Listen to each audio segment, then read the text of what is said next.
Mimi nimeambiwa kwamba wale majamaa wengine wameamua ati baada mmepitisha finance bill ati tena Tuesday wanataka kuanza kufanya maandamano na kusumbua biashara za watu.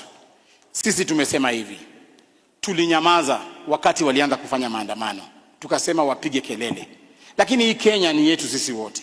Wanasema kwamba wanaenda kuongea na watu wao. We want to tell the leadership of Azimio, mujue kama ni watu, sisi tuko na watu wengi kuliko nyinyi, na sisi pia tutaongea na watu wetu. Sasa mambo ya kututisha na kuongea na watu kamukunji muache.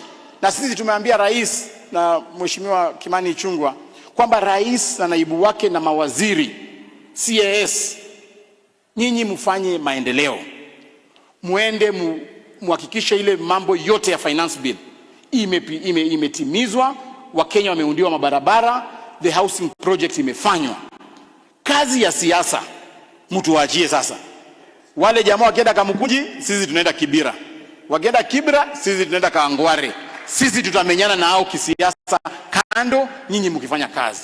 Sasa wasidanie kwamba wakitisha rais ati wanaenda Kamukunji wataitwa. Na mimi nimeambiwa na huyu leader of majority kwamba hawa watu hawatafuti kitu kingine, wanatafuta handshake.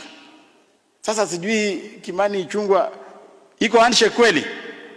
Sasa sisi nataka tuwaambie hakuna handshake, kwa sababu handshake ndio ilifanya nchi yetu ikafika mahali ilifika. So sisi tunasema tutazidi kuwatumikia, na nashukuru sana uongozi wa bunge ambao walishikana, na kushukuru chama chetu cha Jubilee. Chama cha Jubilee wamesema the third largest party, kwa kuona mwangaza na kukuja kushikana na sisi kufanya maendeleo. Tunawakaribisha, tujenge pamoja chama chetu, tujenge pamoja serikali yetu, na tusonge mbele. Because it is out of that financial